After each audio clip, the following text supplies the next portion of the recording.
कि हम लोगों ने तय किया था कि आज से हम लोग कबीर के जो पद आपके पाठ्यक्रम में हैं उन पदों की चर्चा शुरू करेंगे। तो अब आपका जो पहला पद है कबीर का, स्क्रीन आप देख पा रहे हैं बेटा जो शेयर हो रही है? हाँ सर। यस सर, वो दिख रही। तो इसमें पहला है गुरुदेव को अंग, मतलब पहले जो दो पद हैं वो गुरुदेव को अंग है। मतलब जैसा कि आपको मालूम है कबीर ने गुरु के महत्व को बतलाया है, बार बार बतलाया है कि सतगुरु जो है, सत मतलब सच्चा और गुरु मतलब आप जान ही रहे हैं। तो सच्चा गुरु जो है उसका प्रभाव हमेशा हमारे जीवन पे पड़ता है और सच्चे गुरु का जीवन में बहुत महत्व है। तो इस गुरु की महिमा को लेके उन्होंने अनेकों पद लिखे हैं। तो उन अनेकों पद में से आपकी किताब में पेज नंबर 15 जो पीडीएफ मैंने किताब का शेयर किया है, क्योंकि अब यहाँ दो दो पीडीएफ नहीं हम लोग शेयर कर सकते, लेकिन उस पर आप देखिएगा कि उन्होंने जो है पहले दो पद जो है सतगुरु की महिमा के बारे में बोला है और वही दोनों पद आपको यहाँ पे पाठ्यक्रम में भी दिया गया है। पहले पद के अर्थ देख लीजिए। पीछे लागा जाई था लोक वेद के साथ, आ गए थे सतगुरु मिलिया दीपक दिया हाथ। कहते हैं पीछे लागा जाई था, मतलब मैं उसके पीछे पीछे चल रहा था। किसके पीछे पीछे चल रहा था? लोक वेद के साथ।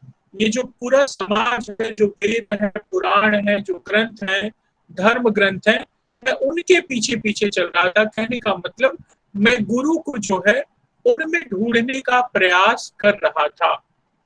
आ गए थे सतगुरु मिलिया, लेकिन सतगुरु कहाँ मिले? सामने से आ गए। मतलब और दीपक दिया हाथ, और मेरे हाथ में उन्होंने जैसे दीपक दे दिया। तो दीपक का काम क्या होता है? प्रकाश फैलाना और अंधकार को दूर करना। तो मेरे जीवन का जो अंधकार था, यहाँ अंधकार का मतलब क्या है? अज्ञान से है। तो मेरे जीवन का जो अज्ञान था, अज्ञान रूपी अंधकार था, उस अंधकार को सतगुरु ने जो है खत्म कर दिया। मेरे हाथ में ज्ञान का दीपक दे दिया और मेरे जीवन के जो अज्ञानता के कारण बहुत सारे कष्ट थे, वो सारे कष्ट सतगुरु ने हर लिए।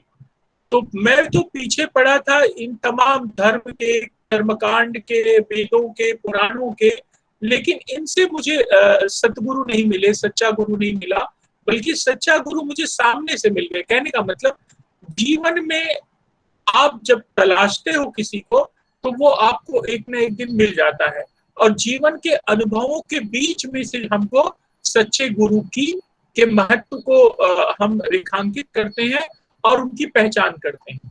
तो ये धर्म के जितने प्रपंच हैं, जितने कर्मकांड हैं, जितने वेद पुराण हैं, जरूरी नहीं कि वो आपको सही मार्ग तक ले जाएं, सच्चे गुरु तक ले जाएं, क्योंकि बहुत सारे पाखंडी हैं जो धर्म के नाम पे सिर्फ आडंबर फैलाते हैं, पाखंड करते हैं और आपका या अज्ञानी का या जिसके पास ज्ञान नहीं है उसका शोषण करने का प्रयास करते हैं।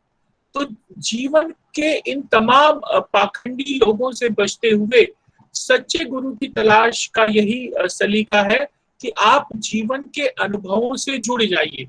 आप जितना ज्यादा जीवन के अनुभवों से जुड़ेंगे, सीखेंगे, आप पाएंगे कि आपको प्रकृति, आपका पर्यावरण, आपका परिवेश ऐसी चीजें सिखा देगा जिसमें किसी तरह का कोई छल कपट नहीं होगा, और वास्तव में आपको आपके गुरु मिल जाएंगे। और आप कैसे पहचानेंगे कि आपको गुरु मिल गए हैं?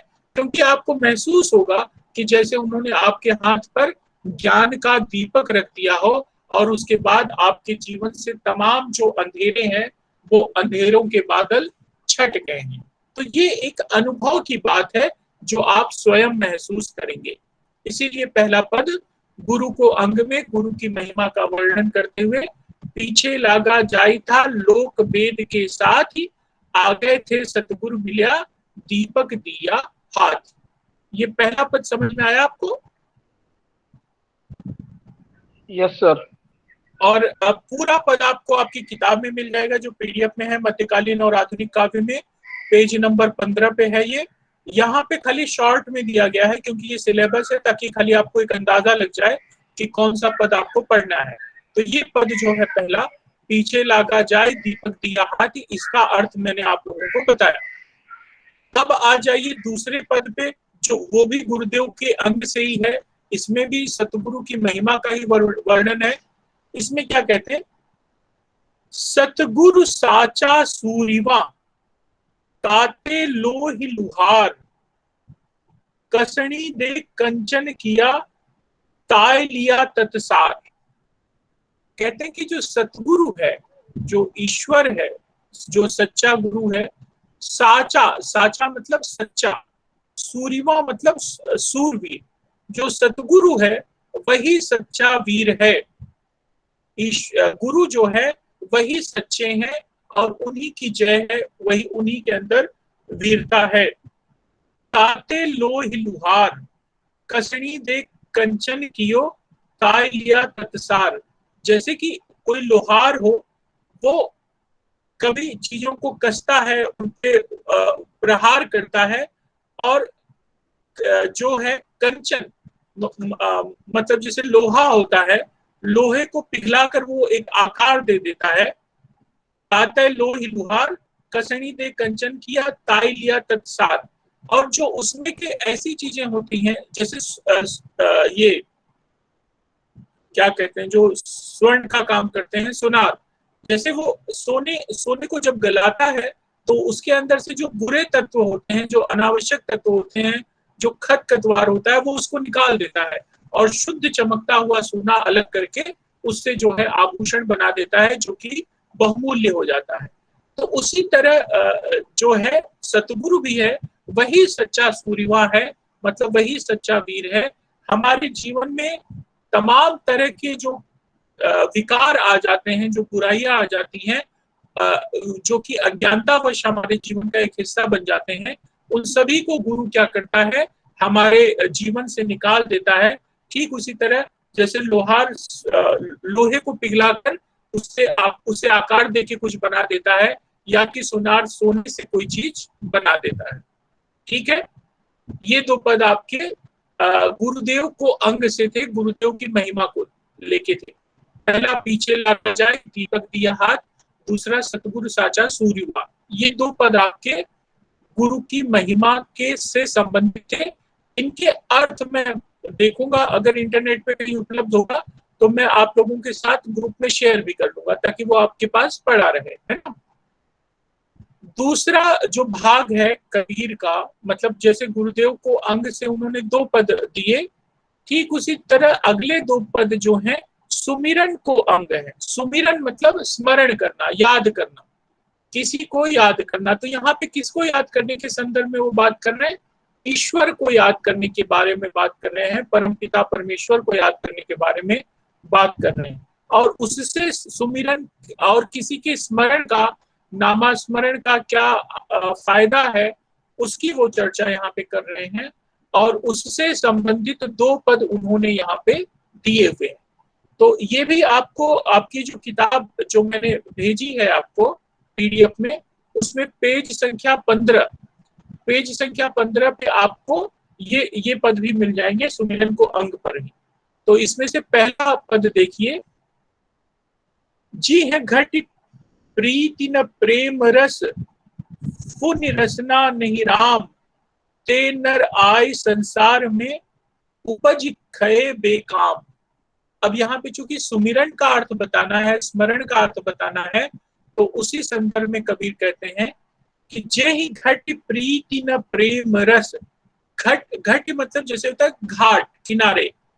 तो जे ही घट प्रीति न प्रेम रस, जिस घाट पर न प्रेम है और न प्रेम का रस है। कहने का मतलब, जिस मन में ईश्वर के प्रति प्रेम नहीं है, या प्रेम का भाव नहीं है, या पुण्य रसना नहीं राम, या उनकी रसना में, रसना मतलब होता है जीवा, जीभ, जिसकी जीभ पे राम का नाम नहीं है।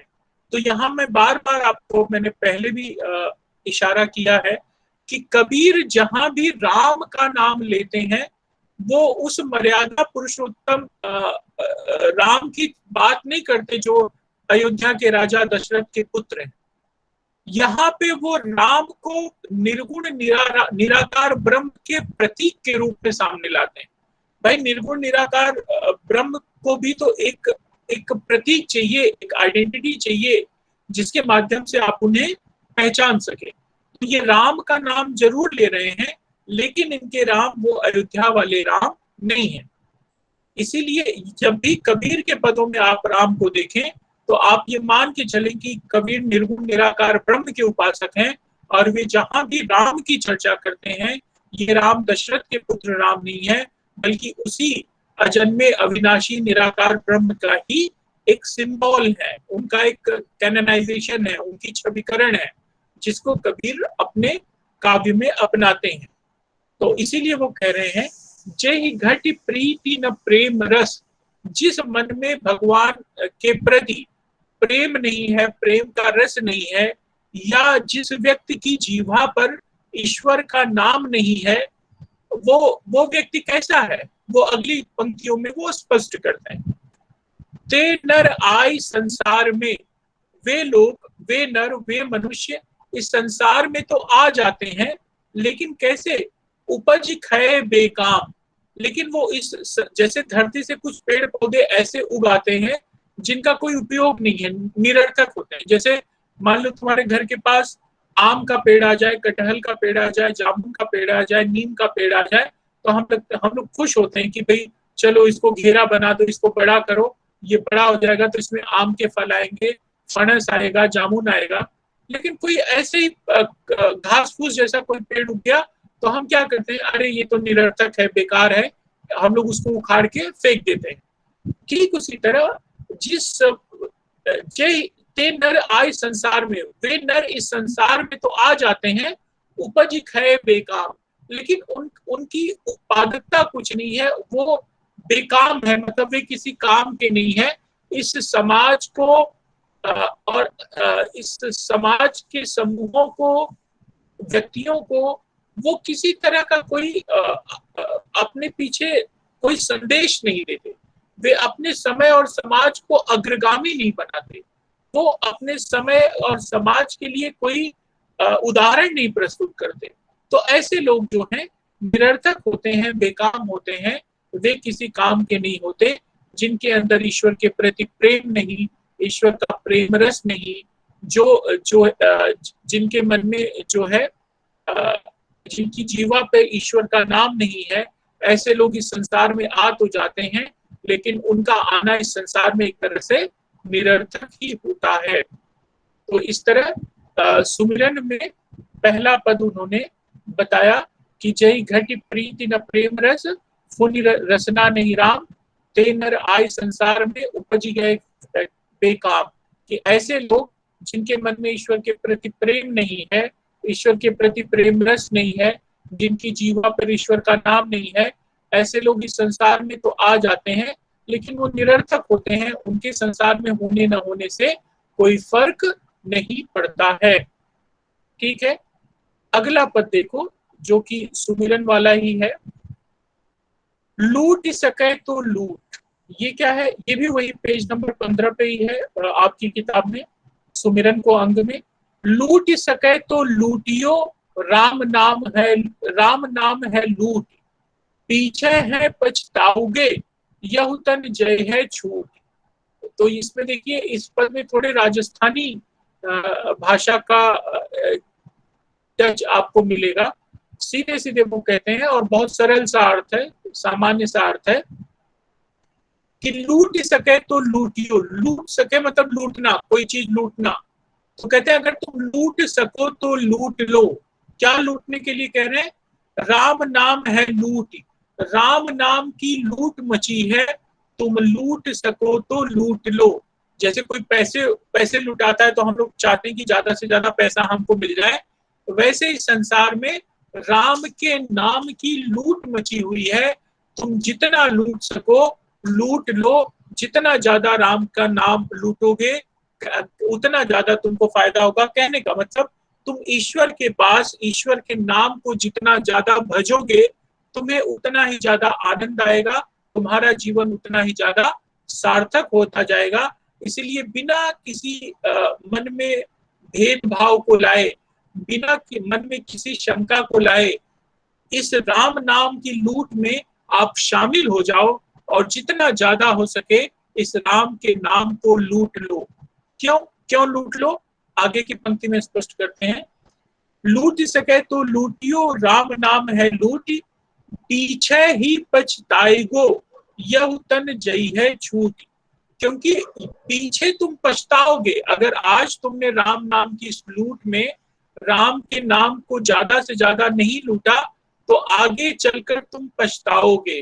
तो क्यों पछताओगे? कोई बोलेगा ना मैं क्यों पछताऊंगा, तो कहते इसलिए पछताओगे कि यह तन जई है छूट, यह शरीर जो है, ये तन जो है एक दिन छूट जाएगा। कहने का मतलब ये हमारी मृत्यु हो जाएगी, हम अपना शरीर त्यागने को विवश हो जाएंगे और उसके बाद हम चाह कर भी राम के नाम को लूट नहीं पाएंगे, राम के नाम का उच्चारण नहीं कर पाएंगे।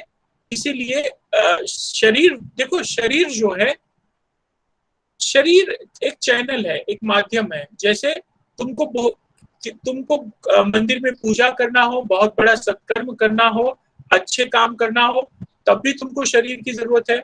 और अगर तुम्हें बुरे काम करने हैं, तुम्हें चोरी करनी है, डकैती डालना है, खून करना है, व्यभिचार करना है, मदिरा पान करना है, कुछ भी इस तरह के जो गंदे काम है वो भी तुम्हें करना है, तो भी तुम्हें शरीर की जरूरत है। मतलब दोनों स्थितियों में शरीर जरूरी है। तो ये शरीर एक तरह से माध्यम है और ये माध्यम हमको ईश्वर ने दिया है। भाई ये ईश्वर की कृपा है कि 2 हाथ 2 पैर, एक जीभ, 2 आंखें, इसके साथ हम लोग सकुशल इस संसार में आए हैं। तो इस शरीर का किस तरह के कामों में उपयोग करना है ये हमको तय करना है। तो अगर हमको सत्मार्ग पे चलना है, सच्चाई के मार्ग पे चलना है, अच्छाई के मार्ग पे चलना है, समाज के लिए कोई उदाहरण प्रस्तुत करना है, संसार को अग्रगामी बनाना है, अपने परिवार और समाज और देश की सुख शांति प्रगति के लिए काम करना है, तो हमारा रास्ता वही होगा जो हम महापुरुषों का रास्ता है। और अगर हम गलत रास्ते पे जाएंगे तो हम अपना तो पतन करते ही हैं, लेकिन अपने साथ साथ अपने स्वजनों, अपने परिवार, अपने समाज, अपने देश, उन सब का पतन होता चला जाता है। तो इसीलिए कबीर कहते हैं कि जब ये शरीर छूट जाएगा तब हमको पछताना पड़ेगा और तब पछताने से कुछ फायदा नहीं होगा। इसीलिए जरूरत इस बात की है कि जब तक ये शरीर है, जब तक सांस चल रही है, तब तक राम नाम की लूट में हम लोग शामिल रहें और ज्यादा से ज्यादा राम के नाम के स्मरण को हम लोग अपने जीवन का आधार बना लें और जितना ज्यादा हो सके हम ईश्वर के नाम को दोहराएं, उनके नाम की महिमा का गुणगान करें। तो ये सुमिरन को अंग के 2 पद थे जिनकी व्याख्या मैंने आपको सामने दी, और गुरुदेव के अंग के 2 पद थे जिसकी व्याख्या मैंने आपको दी। इसके बाद विरह को अंग, विरह मतलब होता है अलगाव। जैसे नायक नायिका से अलग हो जाए, या कोई, जैसे आप लोग फिल्मों में देखते हो हीरो हीरोइन अलग हो जाते हैं तो वो एक दूसरे की अनुपस्थिति में कितने दुखी होते हैं उसके गीत गाते हैं। तो उसी तरह विरह जो है श्रृंगार का एक हिस्सा है। तो यहाँ पे विरह का मतलब जीव का जीवात्मा से अलग होना, मतलब परम पिता परमेश्वर से हमारा जो अलगाव है, उस विरह में जीव किस तरह से अपने परम पिता से मिलने के लिए तड़पता है या भक्त अपने ईश्वर से मिलने के लिए तड़पता है, उसकी चर्चा यहाँ पे इन 2 पदों के माध्यम से की गई है। अच्छा, ये पद मैं बताऊं उसके पहले, ये चारों पद समझ में आए ना बेटा आपको? गुरुदेव को अंग और सुमिरन को अंग। Yes sir. तो ये आखिरी विरह के 2 पद हैं कबीर के, इनको हम लोग देख लेते हैं। ये भी वही पेज नंबर 15 पे ही आपको कबीर के ये 2 2 4 2 6 के 6 पद जो है आपको पेज नंबर 15 जो आपका है, जो मैंने आपको पूरा पीडीएफ किताब का शेयर किया है, उस पीडीएफ में ही आपको ये सारे पद मिल जाएंगे। और खास तौर पे ये वाला पेज, कबीर वाला पेज नंबर 15, ये मैं आपको ग्रुप में भेज भी देता हूँ, और ये मैंने भेज दिया कि इसी पेज पे आपको ये 6 के 6 पद कबीर के पूरे मिल जाएंगे। आप चाहें तो अपने व्हाट्सएप ग्रुप पे देख सकते हैं। मध्यकालीन और आधुनिक काव्य पृष्ठ नंबर 15 पे मैंने आप लोगों के साथ शेयर कर दिया है। तो अब देखिए, हाँ बेटा, ये सब जो आपने अभी दिखाया वो हम नोटबुक पे ले ले। लिखने की जरूरत नहीं बेटा, ये पदों के अर्थ कहीं न कहीं इंटरनेट पे उपलब्ध होंगे, क्योंकि पिछले साल मैं बच्चों को पढ़ा रहा था ना, तो मैंने ब्लॉग पे डाला हुआ है। तो मैं क्या करूंगा, वो आप लोगों के साथ शेयर कर दूंगा, और अगर मान लो नहीं मिलता है तब मैं आप लोगों को लिखा दूंगा। और दूसरी चीज, ये जो लेक्चर है ये रिकॉर्डेड लेक्चर है, तो ये भी मैं आप लोगों के साथ शेयर कर दूंगा, तो आप जब चाहें तब ये लेक्चर दोबारा सुन सकते हैं, है ना। तो मैं इनके अर्थ भी जो है आपको भेज दूंगा, शाम तक मैं देखता हूँ कहीं ना कहीं मिल जाएंगे, है ना। चलिए अब देखते हैं बीरा को अंग के पद जो है वो। पहला पद है, यह तन जालो जालो मस करो, मतलब यह तन मतलब यह शरीर, जालो मतलब जलाकर, मस करो मतलब मस मतलब होता है कलम, यह तन जलाकर उसकी कलम करो। लिखो राम का नाम, और राम का नाम लिखो। इस शरीर को जला के राम का कलम करके राम का नाम लिखो। लेखनी करो करंक की, लिख लिख राम पठाओ, और उसमें राम का नाम लिख के बार बार भेजते रहो, ऐसा मेरा मन कर रहा है। राम के विरह के कारण, राम मुझसे दूर है, और राम के विरह में ये शरीर जो है ये मुझे अच्छा नहीं लग रहा है, इसलिए मेरी इच्छा हो रही है कि मैं शरीर को ही जला दूं, और इस शरीर को जला के लेखनी से राम राम राम लिख के उनको भेजता रहूं, ताकि फिर राम को मेरे ऊपर दया आए और वो मुझे दर्शन दें, मुझे अपने साथ ले ले।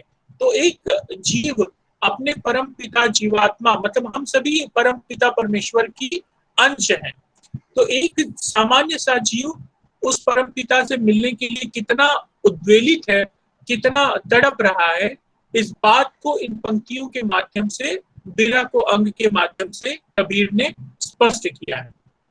और अगला भी इसी तरह का पद है, जहां पे वो कह रहे हैं कि उनकी दशा कैसी हो गई है, मतलब ईश्वर के विरह में उनकी दशा कैसी होगी। जैसे देखो, अखड़िया झाई पड़ी, यहाँ अब अखड़िया ये सब जो है राजस्थानी शब्द है। अखड़िया झाई पड़ी मतलब मेरी आंखों में झाई पड़ गई है। झाई पड़ना मतलब देखो, जब हम लोग बहुत ज्यादा चिंता करते हैं, सोते नहीं है, तो हमारे आंखों के नीचे काले ब्लैक ब्लैक, हाँ, तो उसी को कहते हैं झाई पड़ना। कि वही वो कह रहे हैं, अखड़िया झाई पड़ी, मेरी आंखों में झाई पड़ गई है। क्यों झाई पड़ गई है? पंथ निहारी निहारी, पंथ मतलब होता है रास्ता, निहार मतलब निहारना, देखना। हे प्रभु, हे परमपिता, हे परमेश्वर, आपका रास्ता देख देख कर मेरी आंखों में झाई पड़ गई है। इतना मैं आपका इंतजार कर रहा हूं, दिन रात मैं आपका इंतजार कर रहा हूं, पता नहीं आप कब दर्शन देंगे। इस तरह की बातों से कबीर जो है एक जीव के अपने परमपिता परमेश्वर के प्रति प्रेम और समर्पण को व्यक्त कर रहे हैं। साथ ही विरह की अवस्था में उसकी क्या दशा हो गई है, उसकी दशा का भी वर्णन कर रहे हैं कि अखियां झाई पड़ी पंथ निहार निहार, जिभड़िया छाला पड़ा। जिभड़िया मतलब जीभ, टंग, जिभड़िया छाला पड़ा, और जीभ पर क्या हो गया है? छाले पड़ गए हैं। तो जीभ पे छाले क्यों पड़े? राम पुकारी पुकारी, मैंने इतनी बार राम राम राम राम पुकारा कि हे प्रभु राम, मेरी जीभ पे छाले पड़ गए, और आपका रास्ता देख देख कर मेरी आंखों में झाई पड़ गई हैं। आपका पंथ निहारी निहारी, आपका रास्ता देख देख कर मेरी आंखों में झाई पड़ गई है। आपका नाम लेते लेते मेरी जीभों पे छाले पड़ गए हैं। लेकिन हे परमपिता परमेश्वर, अभी तक आपके दर्शन मुझे प्राप्त नहीं हुए, तो आप मुझ पे कृपा करो, अपने इस भक्त पे कृपा करो, इस सामान्य से व्यक्ति पे कृपा करो, और मुझे इस विरह की अग्नि से बचाओ। मुझ पर कृपा करते हुए अब मुझे अपने दर्शन दो। इस तरह जो है कबीर जो है ईश्वर से अपनी विरह की अवस्था बताते हुए प्रार्थना करते हैं, निवेदन करते हैं, आग्रह करते हैं कि वे उन्हें दर्शन दे दें। ठीक है, तो ये देखो कबीर के कुल 6 पद आपके पाठ्यक्रम में थे।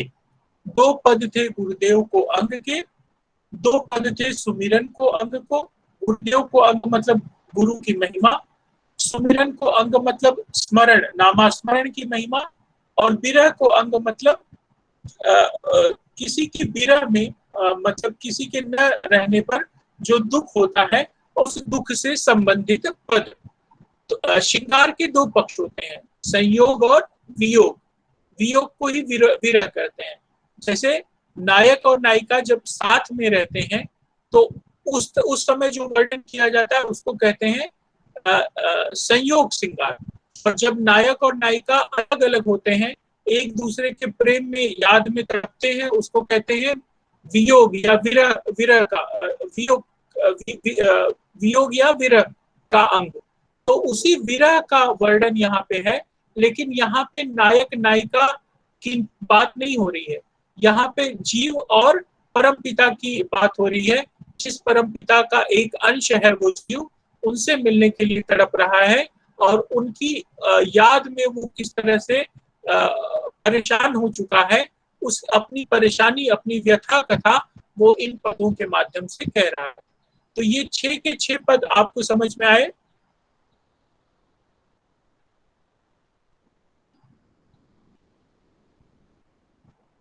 समृद्धि, ये पद समझ में आया आपको?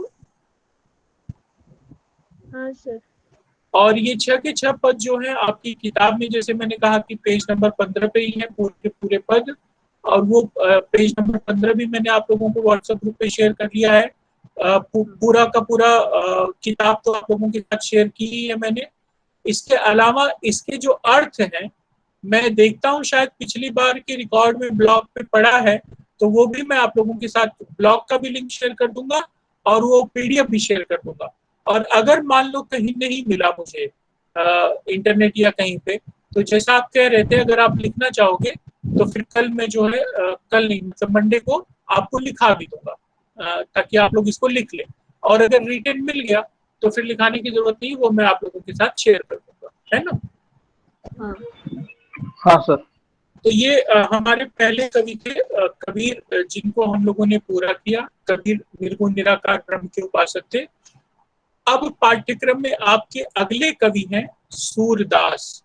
सूरदास के अभी हैं 10 मिनट।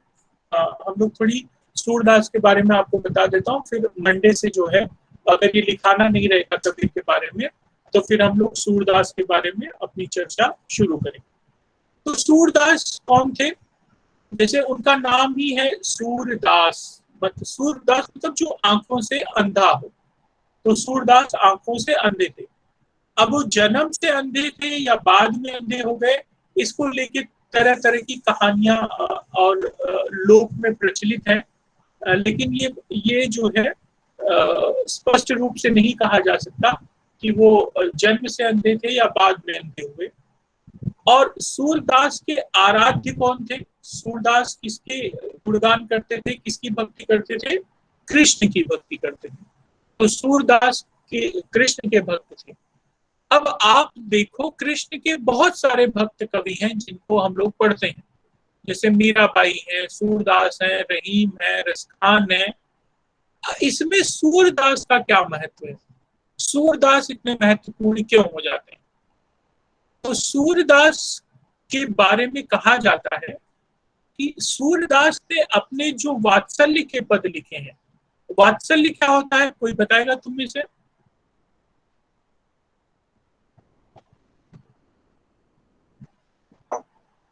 वात्सल्य क्या होता है? माँ और लड़के के बीच में होता है वो प्रेम सर। बराबर। माया। देखो, जो प्रेम माता का अपने पुत्र के प्रति होता है उसको कहते हैं वात्सल्य। और ये प्रेम की दुनिया में कोई दूसरा उदाहरण नहीं दिया जा सकता।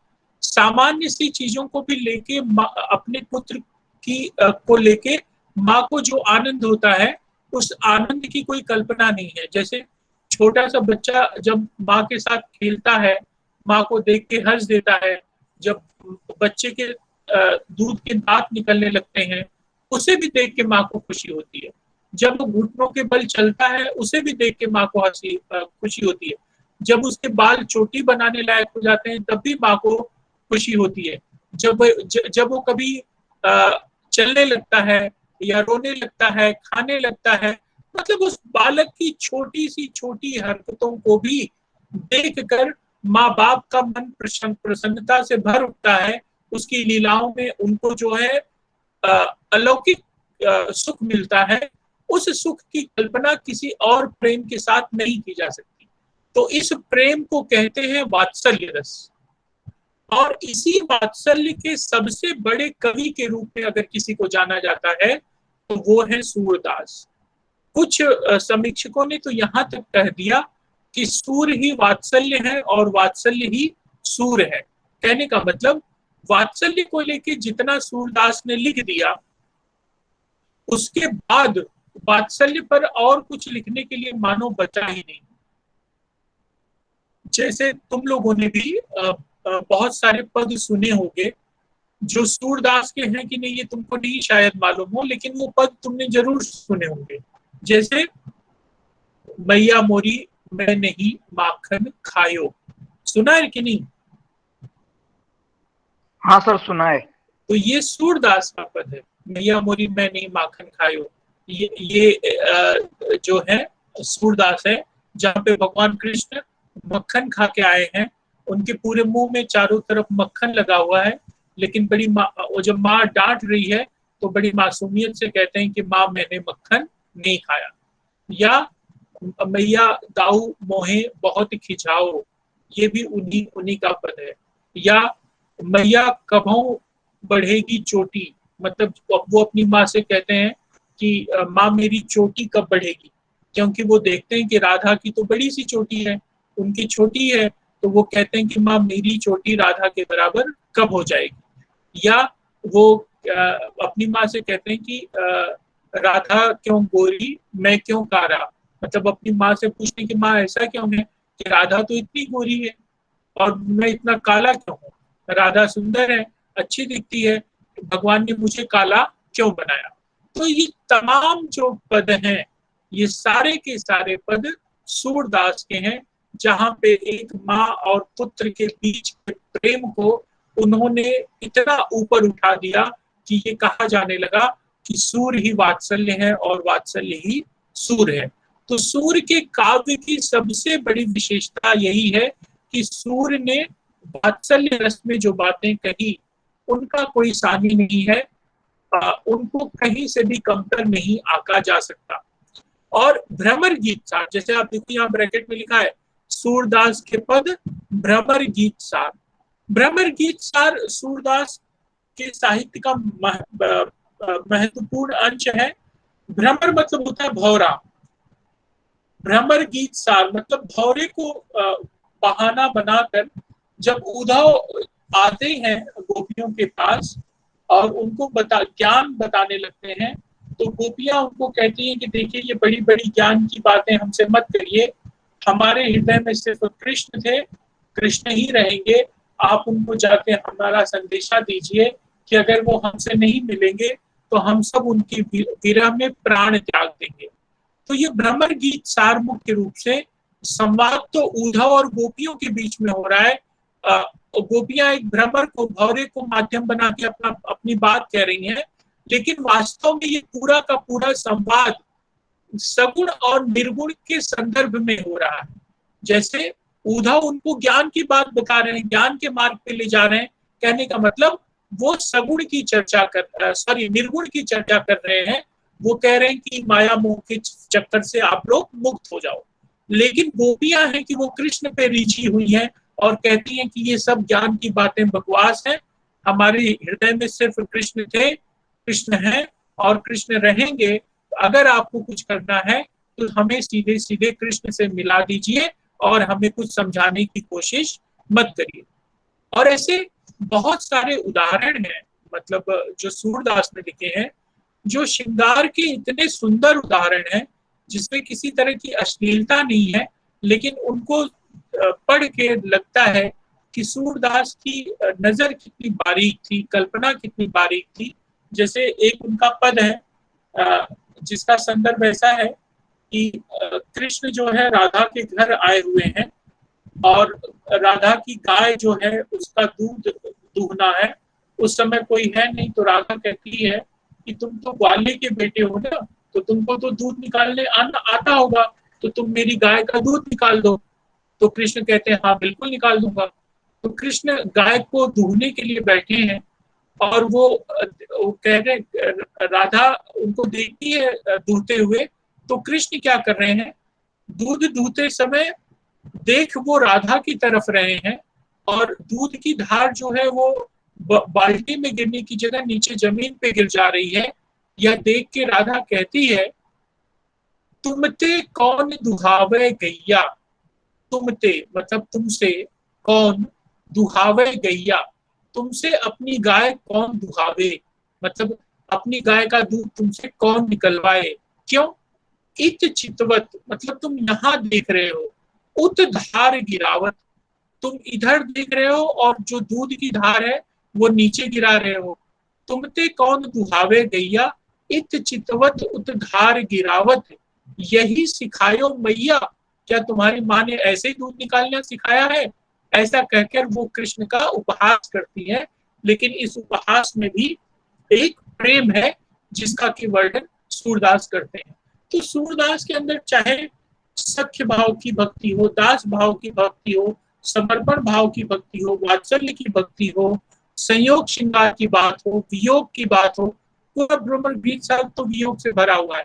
हर जगह सूर जो है 19 नहीं, किसी और कवि अपने समकालीन कवियों से 20 ही पढ़ते हैं, और ब्रज भाषा में जिस तरह बहुत ही सुंदर तरीके से उन्होंने अपने पदों को रचा वो अद्भुत है।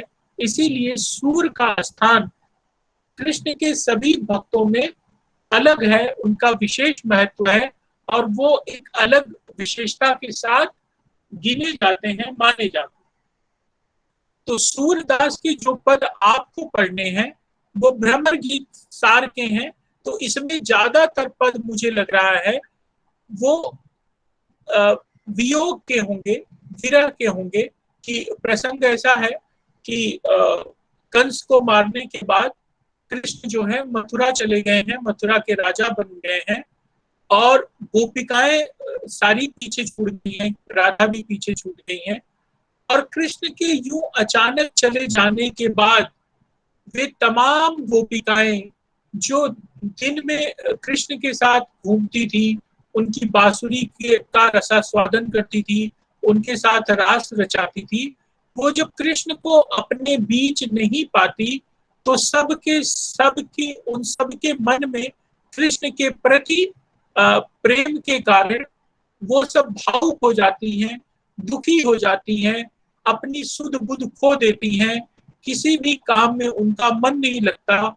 वही यमुना का तट, वही प्रकृति का सौंदर्य जो कृष्ण के साथ बहुत अच्छा लगता था, वही यमुना, वही प्रकृति का सौंदर्य, वही दूध दही माखन अब कृष्ण के वियोग में उनको बिल्कुल भी अच्छा नहीं लगता। और अपनी इस व्यथा कथा को वो किससे कहें ये भी उनको समझ में नहीं आ रहा था। लेकिन इसी बीच जब उद्धव आते हैं जो है वहां वृंदावन और गोपिकाओं को समझाते हैं कि भाई कृष्ण का जो काम यहाँ पे था वो पूरा कर चुके हैं, अब वो राजा बन चुके हैं और हमारा ये दायित्व है कि हम जीवन में आगे बढ़ें, जो चीजें पीछे छूट गई हैं उनको पीछे छोड़ दें, कृष्ण को अपनी जिम्मेदारी निभानी है, आप लोग भी अपनी जिम्मेदारी निभाइए। तो ये सब जो बड़ी बड़ी बातें वो ज्ञान की करते हैं तो गोपिकाएं उससे निराश हो जाती हैं, उदास हो जाती हैं और वो उनको कहती हैं कि हे उद्धव, हमें ये सब नहीं पता, हमारा एक ही हृदय है और इस हृदय में एक एक ही व्यक्ति बसता था, वो है कृष्ण। तुम इतनी बड़ी बड़ी बातें क्यों कर रहे हो, ये सब हमको नहीं सुनना है। अगर तुम हमारे लिए कुछ कर सकते हो तो हमें भगवान कृष्ण से मिला दो। कृष्ण से मिलके हमारा जीवन धन्य हो जाएगा। हम सिर्फ उन्हें पाना चाहते हैं और हमें जीवन में किसी भी चीज की कोई चाह नहीं है। तो इस तरह की बात जो है गोपिकाएं लगातार उद्धव से करती हैं। तो ये बात उद्धव से वो एक माध्यम से कहती हैं। जैसे उस समय जब वो उद्धव और गोपिकाएं बात कर रहे हैं तो एक भौरा कहीं से, एक भ्रमर कहीं से आ जाता है। तो उस भ्रमर को बार बार इंगित करके उसका नाम लेकर वो अपनी तमाम बातें, अपना अपना तमाम दुख जो है उद्धव के सामने व्यक्त करती हैं। इसलिए उस पूरे के पूरे अंश को क्या कहा गया, भ्रमर गीत सार। और चूंकि भ्रमर गीत सार में गोपिकाएं कृष्ण के वियोग में अपने दुख का ज्यादा वर्णन कर रही हैं, इसीलिए यहाँ पे विरह या वियोग के श्रृंगार का ज्यादा वर्णन दिखाई पड़ता है। साथ ही साथ यहाँ पे प्रतीक है, जैसे जो गोपिकाएं हैं वो प्रतीक है किसकी, सगुण ब्रह्म की उपासना की। वो कृष्ण को चाहती है और कृष्ण का एक आकार है, रूप है, तो वो सगुण ब्रह्म की उपासक है। और चूंकि उद्धव जो है वो ज्ञान की बातें कर रहे हैं, मोह माया को त्यागने की बात कर रहे हैं, इसीलिए वो निर्गुण निराकार ब्रह्म की एक तरह से वकालत करते हुए नजर आते हैं। तो वो निर्गुण निराकार ब्रह्म के पक्षधर दिखाई देते हैं। मतलब उद्धव जो है वो निर्गुण के पक्षधर दिखाई देते हैं और गोपिकाएं जो हैं वो सगुण के पक्षधर हैं। तो सगुण और निर्गुण के बीच के द्वंद्व को भी बहुत बेहतर तरीके से सूरदास ने भ्रमर गीत सार के माध्यम से प्रस्तुत किया है और अपनी स्थिति को ज्यादा बेहतर तरीके से स्पष्ट करने की कोशिश की है। तो भ्रमर गीत सार का यही महत्व है। और जो मोटे तौर पे मैंने आपको बताया, भ्रमर गीत आपकी जितने भी पद हैं 5-6 सूरदास के, वो भ्रमर गीत सार से ही हैं। तो हम लोग अब मंडे को जब अपना लेक्चर रहेगा तो इनके जो पद हैं आपके पाठ्यक्रम में सूरदास के, इनके पदों की व्याख्या हम लोग सोमवार को करेंगे। आज मैंने आपको थोड़ी सी जानकारी सूरदास, चूंकि भक्ति काल, सगुण, निर्गुण ये सब मैं आपको बता ही चुका हूँ, तो सूरदास के बारे में और भ्रमर गीत सार क्या है उसके बारे में मैंने आपको एक भूमिका तैयार करके दे दी। मुझे विश्वास है कि वो आप लोगों को समझ में आया होगा। और मंडे से जो है हम लोग सूरदास के पदों की व्याख्या पढ़ेंगे और कबीर के पदों की व्याख्या मैं पीडीएफ फॉर्म में आपको देने की कोशिश करूंगा।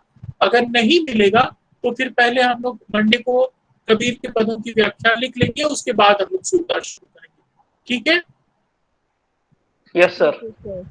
तो ठीक है, आप लोग ख्याल रखो। फिर हम लोग जो है अब मंडे को मिलेंगे। और नए टाइम टेबल में भी आप लोग देख रहे हो ना, अपना टाइम वही है 11 से 11:50, है ना? हाँ सर। तो हम लोग इसी समय पे फिर मिलेंगे। ठीक है सर, धन्यवाद। ठीक है बेटा, चलो।